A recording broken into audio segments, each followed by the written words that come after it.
कामगार यूनियन और इस यूनियन के मेरे साथ जुड़े हुए मेरे सभी साथी आज यहाँ पर एक भव्य कामगार मेळावा का आयोजन किया था। एक भव्य विश्व कामगार मेळाव्याचं आयोजन केलेलं आणि या ठिकाणी कायमच सकारात्मक दृष्टिकोनाने अपने कामगारांच्या हितासाठी कामगारों के हित में लड़ने वाली एक आक्रामक कामगार यूनियन है और हमेशा ही माननीय नरेंद्र मोदी के आशीर्वाद से और महाराष्ट्र के मुख्यमंत्री माजी मुख्यमंत्री और अभी के विद्यमान उप मुख्यमंत्री देवेंद्र जी के आशीर्वाद से और मार्गदर्शन से हमेशा ही हमारी यूनियन बहुत तेज़ी से आगे बढ़ रही है। पूरे देश भर में 7 लाख से अधिक कामगारों का नेतृत्व कर रही है। लोकप्रिय नगरसेवक म्हणून कमलेश यादव जी कायमच अग्रेसर असतात आणि त्यामुळे गेले 20 वर्ष कमलेश यादव जींचं माझं एक बरोबरचं नातं आहे। आपल्या सगळ्या युनियनच्या मेळाव्यामध्ये त्यांचा पुढाकार असतो। त्यांनी कायमच या सगळ्या यादव समाजाच्या लोकांना, यादव समाजच नाही तर सगळ्याच गरीब हातावर काम करणारे हॉकर्स असतील, वेगवेगळ्या समाजात वेगवेगळ्या खात्यांमध्ये काम करणाऱ्या लोकांना कायम मदत करायचे काम केलेले अनेक आपल्या कर्मचाऱ्यांना जे अडचणीत होते, बरेच बाबरेकर नगर सारख्या काही परिसरांमध्ये रिडेव्हलपमेंटचे प्रोजेक्ट होते, त्या ठिकाणी आपल्या गरीब लोकांचे पैसे अडकले होते।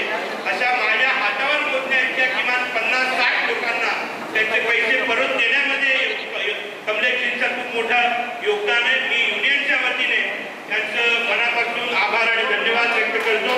मी आमचे जनसंपर्क प्रमुख गिरीराज शुक्ला, आमचे गुप्ताजी आणि शेरूबाई या ठिकाणी त्यांचं देखील स्वागत करतो। मी विनंती करीन यापुढे आपल्या सर्वांचे पितापुत्र्य आदरणीय ज्येष्ठ भारतीय जनता पार्टीचे खासदार सन्माननीय गोपाल शेट्टीजी जे कायमच आपल्या युनियनसाठी पितातुल्य म्हणून कायम असा वडीलधारी आशीर्वाद देणारे सन्माननीय गोपाल शेट्टीजींनी मार्गदर्शन करावं। त्यांचा आशीर्वाद कायमच आहे, यापुढे देखील असाच आशीर्वाद राहावा अशी विनंती करतो आणि त्यांनी आपल्या सगळ्यांना मार्गदर्शन करावं। जब कॉर्पोरेशन में भाषण करता था तो मेरे पीछे बैठे हुए मेरे लोग कहते थे साहब क्यों आप इतना चिल्लाते हो, क्यों आप सब शरीर को तकलीफ देते हो, कुछ होने वाला नहीं। मैंने कहा कि होगा, आज नहीं तो कल होगा, कल नहीं तो परसों होगा, लेकिन बोलना तो पड़ेगा। आप सबकी जानकारी के लिए मुंबई शहर के एक विषय को लेकर मैंने कॉर्पोरेशन में बहुत लड़ाई लड़ी।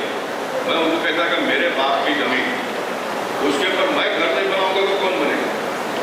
मेरे बाप की जमीन है, वो ऐसा कानून नहीं कि आपने बिल्डिंग ही बनाना चाहिए। सामान्य लोगों को 40 बनाना पड़ेगा, आपने 40 का परमिशन देना चाहिए, लेकिन नहीं बना। अभी भी बोलते हैं 1962 का प्रूफ लाओ। अरे जो 1962 के बाद में कोई जन्मा ही नहीं, कोई पैदा ही नहीं हुआ, उसको घर नहीं चाहिए। तो लड़ते लड़ते लड़ते आप सबकी जानकारी के लिए जब मैं विधानसभा में गया तो विधानसभा में ये बिल बनकर आ गया, कायदा बनकर आ गया। कायदा क्या? अगर आपकी जमीन है, आपका खेती है, तो आपको 500 फुट का घर आपने परमिशन लेने का नहीं। आप भी बहुत लोगों को नहीं मालूम है, परमिशन लिए बिना आप घर बनाओ। कॉर्पोरेशन है तो वहाँ को बताओ, ग्राम पंचायत को, ग्राम पंचायत के लोगों को बताओ, वो आएंगे वहाँ पर आपको टैक्स लगा कर चले जाएंगे। इतना सिंपल ये कानून बन गया और उसमें शहर को निकाल देंगे। कानून बनाने वाले लोगों ने शहर को निकाल दिया। फिर मैं उसके ऊपर लड़ा विधानसभा में, बिल पास नहीं होगा। रात को 9 बजे तक मैंने झंझट किया। रात को 9 बजने के बाद में सारे बाकी के बाहर गाँव के आमदार आकर मुझे बोले साहब पास हम लोग तक हो जाएगा, एक बार कायदा बन गया तो फिर आप कोर्ट से भी आकर करवा लेते हो। मैंने भी मान लिया और फिर वो बिल पास किया। आज पूरे महाराष्ट्र में अगर किसी को अपना घर बनाना हो, आप भी जो यहाँ पर बैठे हैं, अगर आपके पास जमीन है तो आप 500 फुट का घर बनाते हो, बना सकते हो। इस प्रकार का कानून 2006-07 में महाराष्ट्र में अगर किसी प्रधानमंत्री ने दिया है तो आदरणीय नरेंद्र मोदी जी ने दिया है। हमारे गांवों में लोग चूल्हे पर खाना पकाते हैं, चूल्हे का धुआं सीने में जाता है, छाती में जाता है, आंखों में जाता है। एक महिला जब एक टाइम का खाना पकाती है तो करीबन 30 सिगरेट का धुआं अपने सीने में लेती है। मोदी जी ने यह दर्द बहुत पहले देखा था। जैसे प्रधानमंत्री बने उन्हें देखा ये माता गिरी हम सबको खाना पीना देकर हमारी उम्र बढ़ाते हैं, लेकिन खुद धुआं खाकर अपनी उम्र कम करती है। हमेशा से कामगारों की लड़ाई लड़ने वाले अभिजीत राणे साहब हमारे मुंबई के पदाधिकारी, भारतीय जनता पार्टी के नेता विनोद शेलार जी, पाटीकर जी, मंच पर बैठे हुए हमारे कामगार सेना के सभी कामगार सेना के सभी पदाधिकारी, सामने उपस्थित सभी भाइयों और बहनों, से देश की सेवा करते हैं, अलग अलग अपने कारोबार में, अपने काम में। मुंबई हिरों के लिए आप तट पर रहते हैं, उनके लिए दिन रात मेहनत करते हैं, उसके लिए मैं आप सभी का साधुवाद करता हूँ, आप सबको बधाई देता हूँ। उत्तर मुंबई में बड़ी संख्या में फैक्ट्री वाले हैं,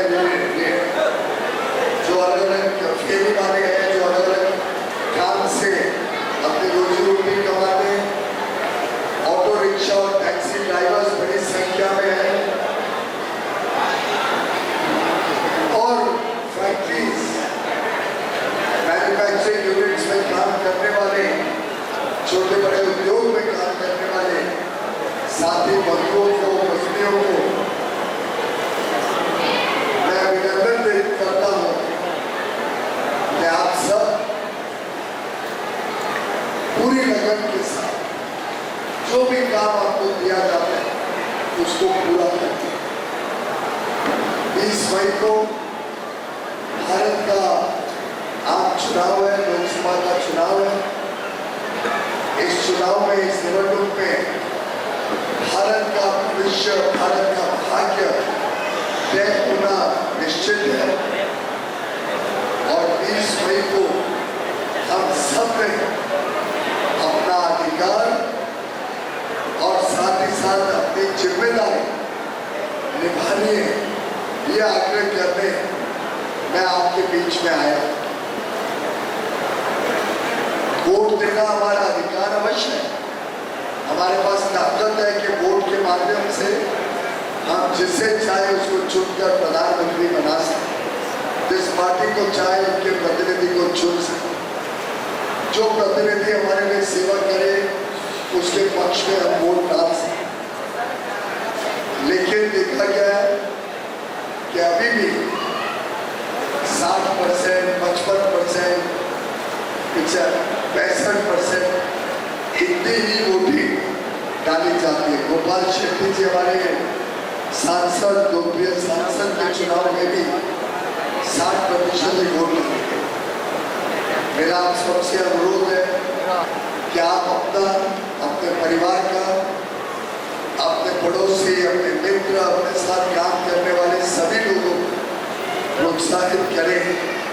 सुबह सुबह ज़्यादा गर्मी हो उसके पहले सोमवार 20 तारीख को हम सब वोट डालने जाएं, और देश में एक ऐसी मजबूत सरकार, एक ऐसा ईमानदार नेता, एक ऐसा देशभक्त, देश प्रेमी, जिनके कण कण में, क्षण क्षण में लोकहित और देशहित भरा हुआ हो, एक ऐसा नेता जिसका सपना है भारत को विकसित भारत बनाने का, एक ऐसा नेता जिसने 50 वर्ष देश की सेवा में अपने समर्पित कर दिए, आगे खाता हूँ। एक ऐसा नेता जिसका ट्रैक रिकॉर्ड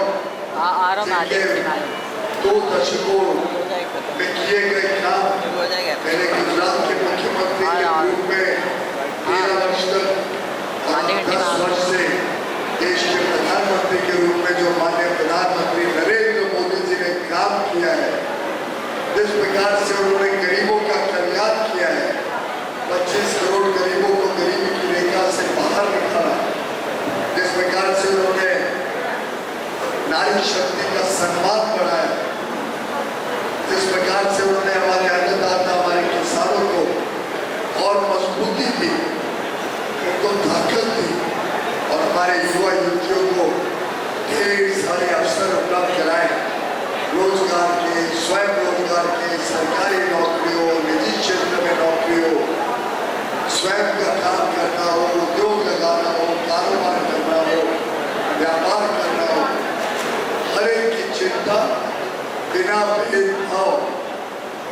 लाखों करोड़ रुपए सीधा गरीबों के खाते में जाना, 80 करोड़ लोगों को मुफ्त में अनाज मिलना, हर महीने मिलना, 55 करोड़ लोगों को मुफ्त में इलाज की सेवा मिलना, चिकित्सा की सेवा मिलना, 4 करोड़ परिवारों को मुफ्त में पक्का घर दिलवाना, नल से जल पहुंचाने का काम तेज गति से करना, हर घर को एलपीजी गैस सिलेंडर पहुंचे जिससे चूल्हे से मुक्ति हो, और आगे चल के शहरों में, विशेषकर मुंबई जैसे शहर में सभी के घरों तक सिलेंडर को बदलकर पाइपलाइन से गैस पहुंचाना, ऐसा आमूल परिवर्तन करने वाले प्रधानमंत्री नरेंद्र मोदी जी अब देश को नई ऊंचाइयों तक लेके जाने के लिए मेहनत कर रहे हैं, काम कर रहे हैं, आपका आशीर्वाद दे रहे हैं।